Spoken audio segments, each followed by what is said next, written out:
So tonight we're going to be talking about market structure. And I'm going to do as much as I can do tonight and then finish the job tomorrow. So like I was saying, many people can open this chart, a chart like this, and feel so much confused. Like they can feel like, so what is this? How is this thing? How does this thing work? And why is it like this? And a whole lot of questions. So we need to understand that these are not just irregular movement or whatever it is you want to call it. There's a structure to how things move in this market.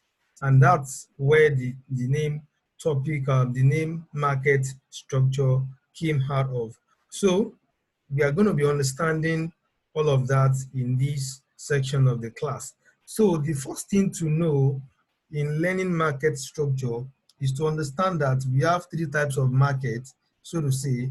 At every point in time, we can only have three types of market. So we can have a trending market, an uptrending market, one, a downtrending market, two, or a consolidating market, which is otherwise known as, we also call that, which is otherwise known as ranging market. So uptrending or uptrend, downtrend or downtrend, or ranging market or consolidating market. So we can have an uptrend, a downtrend, or a consolidation or a ranging market. We can have that. So now the question is, in some charts, it is easy to tell it's an uptrend. In some charts, it's easy to tell it's a downtrend, and it's easy to tell it's a ranging market. But at times when you open another chart, it might not be that easy to tell. So it might not be that easy to tell if it's an uptrend. Okay, for example, this, what will you call this? An uptrend or a downtrend? So it is, it's easy in some charts and it's not so easy in other charts. And that's why you need to understand how to be able to cite all of these things once you get into your charts. So now we are going to be looking at 2 or 3 major ways you can tell what how to quickly detect if the market is an uptrend or a downtrend. Now let me start with the simplest way, and then as soon as I'm able to finish that, we'll now look at how markets move. So I believe I should be able to do everything I need to do concerning recognizing market tonight, and then we can talk about how markets move in the next class, which is tomorrow. So now, how do you know if this is an uptrend or a downtrend? So let's assume that market is currently like this. It is easy to say, okay, this market started from here and it went down. It's a downtrend. It's easy to say. So in some case, very easy to tell. Now, in another case, not very easy to tell. So now in this, as you will see, is trending down. And what do we mean by trending? Trending means that market goes down, goes up, goes down, goes up. So market does not come in one line down like that. It doesn't work that way. There will always be a retracement, an impulsive move, and a corrective move. An impulsive move is the one that goes towards the direction of the trend, and a corrective move is the one that probably tries to come a little bit. If it is a downtrend, an impulsive move is a move that comes down, and a corrective move is a move that goes up a little bit, and then another impulsive, another corrective, another impulsive, another corrective. So let me quickly say this. Now, another way to understand this thing is this. There's this popular story about how to cook a frog. They said if you want to cook a frog and you put a frog inside hot water, the frog will not die. Instead, the frog will jump out of that hot water. So how do you cook a frog? They said you put the frog inside the cold water, then put it on fire, and then reduce the temperature a little bit, such that now the water heat up gradually. So in the mind of the frog, as the water temperature is changing, they feel I can adapt. I can adapt. It's just a little bit warm. It will become cold, and then I can adapt. I can adapt until they fully, get cooked. So, what is the relevance of that to this market? Now, let me zoom out and show you what I'm talking about. So, you don't know that this market is going to go from here to here. So, let's say you bought, you were full of the mindset that this thing is going to go up, and then let's say you bought here and the market went up. So you feel like, I told you it's going to go up. And the market goes up and then start coming down. And then this blue line means it goes up again. And then when it's coming down, I said, okay, it's just a retracement, it will go up again. And then it goes up. I said, I said it. Then it goes down. It goes up, it goes down. Now, if you check your balance, you're already, the miners are getting bigger and getting huge. But then because it's going up a little, you think you are still right, it will still go up.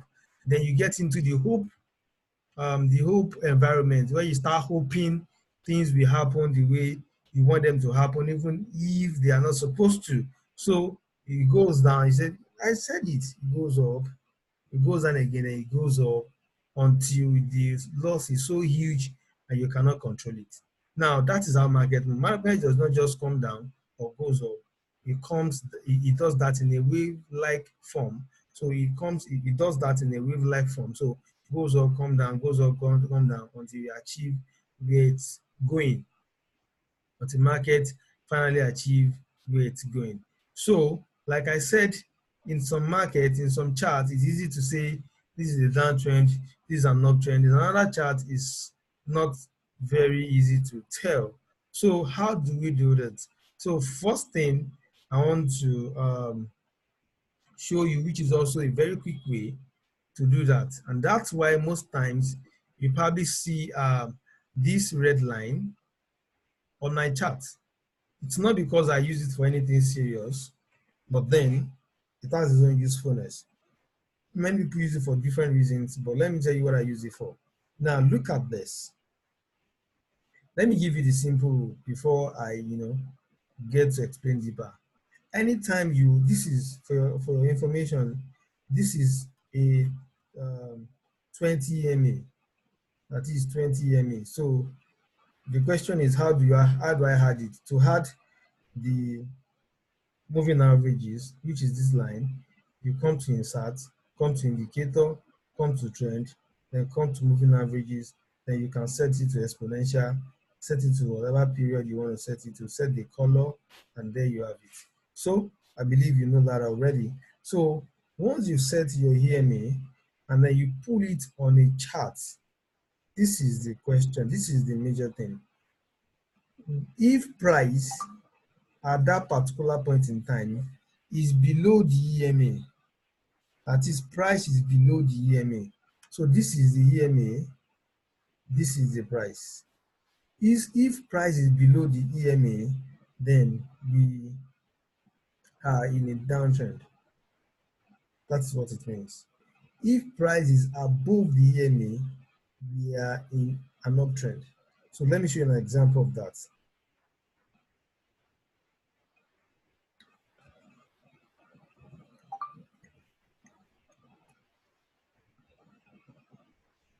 Look at where price is. Look at where EMA is. Price is above the EMA. Let's look for, now look at where price is. Look at where the EMA is. Price is below the EMA, so downtrend. And of course, this is even visibly a downtrend. So look at where price is. Look at where EMA is. Downtrend.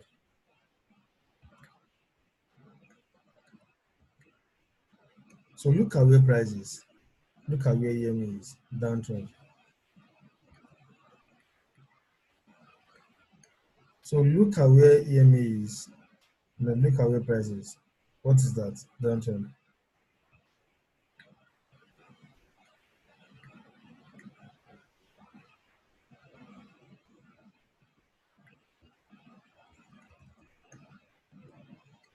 Let me remove all these alternative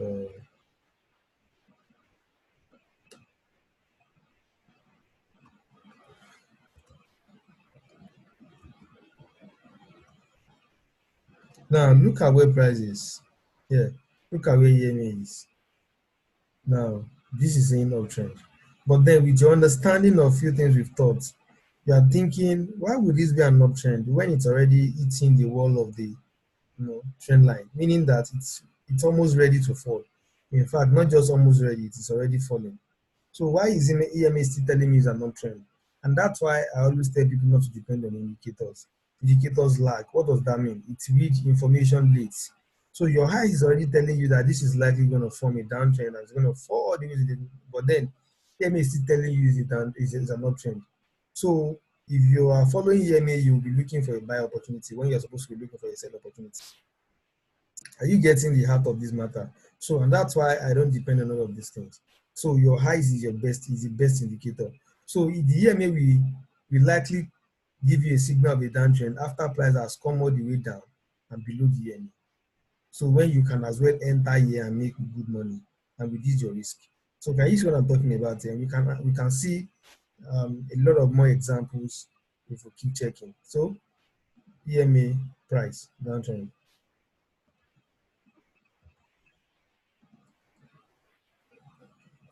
EMA price downtrend. But imagine that you wanted to enter here or somewhere here rather, and the price is and the market is still around there, and the market EMA is telling you still an uptrend, and you go and buy when price is coming down, when you could have sold all the way down. So can you see what I'm talking about? So they have their own uses, but then if you don't want to rely on them. Look at this. This is EMA. Price is here. Price is above the EMA. So it's supposed to be uptrend, right? But then even if Jeff can see that this is ready to sell. So these are trade for the next week. These are trade I'm going to make money from once market open tomorrow. And this is how I get my charts ready. So it is obvious this is a confluence of trend line and a key level. So what are we expecting? Expecting to sell all the way down. I mean, this is that easy, that simple.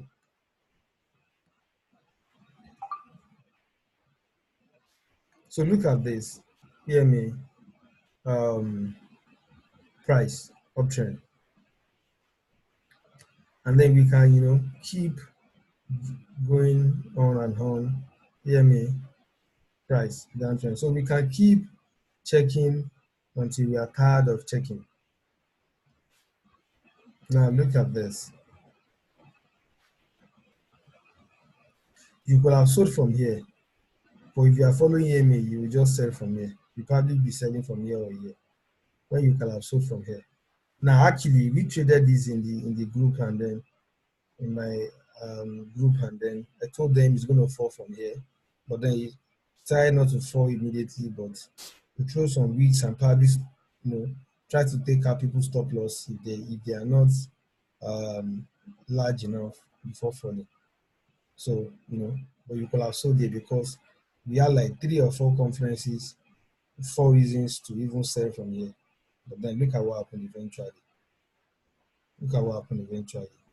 So so that is that about using the EMA, the moving averages, to tell if price is in downtrend or it's in an uptrend, so to say. So that is a quick way to tell. The other way to tell is, for some that are visible,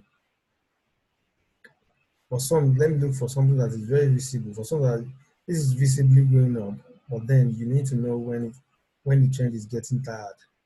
Like this. This is even a double top and then a trend line and all of that. So visibly, and then the third one is to know how markets actually move. So I don't want to complicate. I don't want to make it complex tonight. So I'm going to open the floor for question and answer the pending questions we have during the week, and then by tomorrow I will deal with the market structure, how markets move, and then as a way of an appetizer, let me just tell what we're dealing with the higher highs, the higher lows, and all of that. So that is the footprint of the market. Now with that, you can cite a downtrend even from the very beginning. You can cite a very young trend, and the real money is when you can cite a trending market before you start trending, or at a very early stage. That is where the money really is. That is where you can really profit from, when you can sight it early enough. So, and then how to get that done, the market structure, the higher highs, the lower highs, the lower lows, and the like, to help you be able to do that, you know, in confluence with other things that you want to use in the market.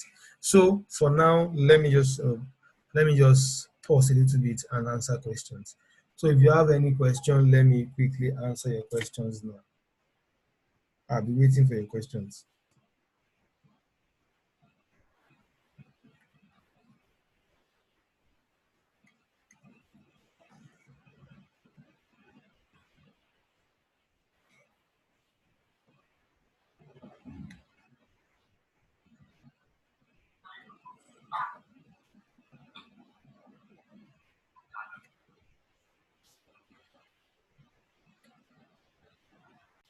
So what is leverage? So it's simple. Leverage is, let me say that, a borrowed money. Yes. And then you can see that it ranges from 1 to 1 to 1 to 400. Please drop your question on the chat box if you have any questions, sir. So ratio 1 to 1, 1 to 100, 1 to. Now, it simply means that if you have a $1,000 account, you can trade as if you have $100,000 in your trading account. So now, depending on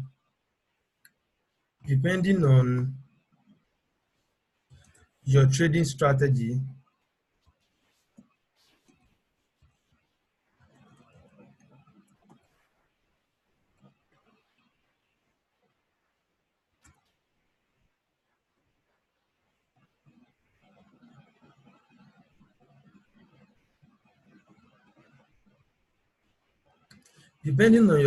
trading strategy,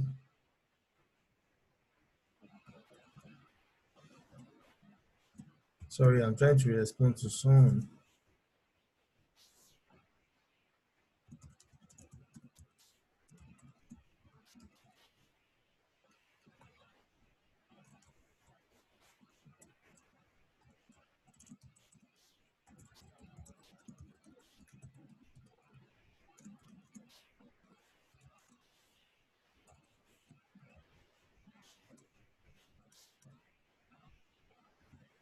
So depending on your trading strategy, now leveraging, works for you depending on the leverage to use, depending on if you're a positional trader, a scalper, a daily trader, all of that kind of trader.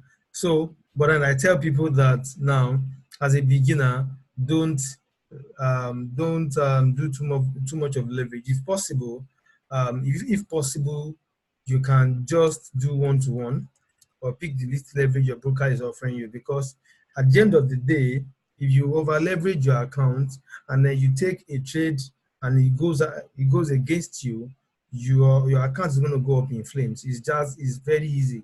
I mean, it's just very easy. It's just very, very easy. Let me give you a practical example. Now, let's say you have an $100 account and you work with some crazy broker that can give you some crazy leverage. Now, and you decide to carry to do 0 points, I decided to do a 1.0 lot size. So we know what 1.0 lot size means. It's $10 per pip. That means just 10 pips will blow your account if you are working with 1 to 1. Now, what it will do for you if you're on a 1 to 100 is it gives you a false feeling that you're on a $1,000 account instead of a $100 account. But then you only enjoy that if market goes to your favor. But if the market goes against you, once you get to a point where you have 7 pips against you, 8 pips against you, market, your chart will start, if you have multiple entries or so, it will start closing by itself. And then before you know what is happening, margin call, and then your trade just ends like that. So it is not leverage, so to say. So people don't know what they are doing. Let me just say there's no other way to say it. It is not for beginners. when you are opening an account, choose the least possible or the one you can manage, and then trade based on what you have, not what your trader says, not what your broker says you have, because you cannot lose your broker's money. Just forget it. If you are losing money, before you get to lose their money, they will cut your trade. So it is that simple. So that's almost the simplest and practical way I think I can explain this thing. But you can also check online and see, you know, you could get a better understanding. If you can get a way to understand it better. But I believe what I've explained should help you to understand it better. So the second question talks about, you know, how to carry out pending orders. So, you know, under pending orders, we have stop, you have sell stop, you have sell limit, buy stop, buy limit. But one thing is this, I'm going to drop a short video on the group so that you can understand it very well, because I can't demonstrate it here based on, I'll prefer to use mobile so that you can see it, since most of us take our trade on mobile. But then I'll drop a short video that can do that for you. But then let me quickly say this. One thing about pending order is if you know what you're doing, you cannot use the wrong one, because you don't even need to understand, you don't even need to be able to differentiate them. If you are using the wrong one, the trade will not initiate, and it is that simple. Even myself, at some points in the early days, I've missed, you know, the one I had the issue with, you know, which one is stop loss, which one is am I supposed to use sell limit or sell stop? And then I'll put sell stop and it will not execute, and I'll put sell limit and it will execute. So it's that simple. But then, just for information and education sake, I'm going to drop a video that is going to handle all of that. So, in the absence of any other question,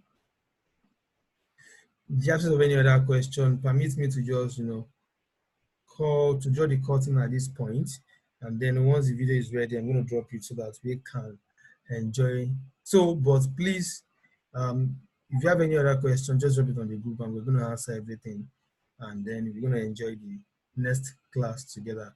Thank you so much for attending the class, and then you are going to get a reply from me concerning your assignments, starting from Monday. So I'm going to reply everybody's assignment, and you're going to see what has been done so far. So thank you so much, and have a good night rest.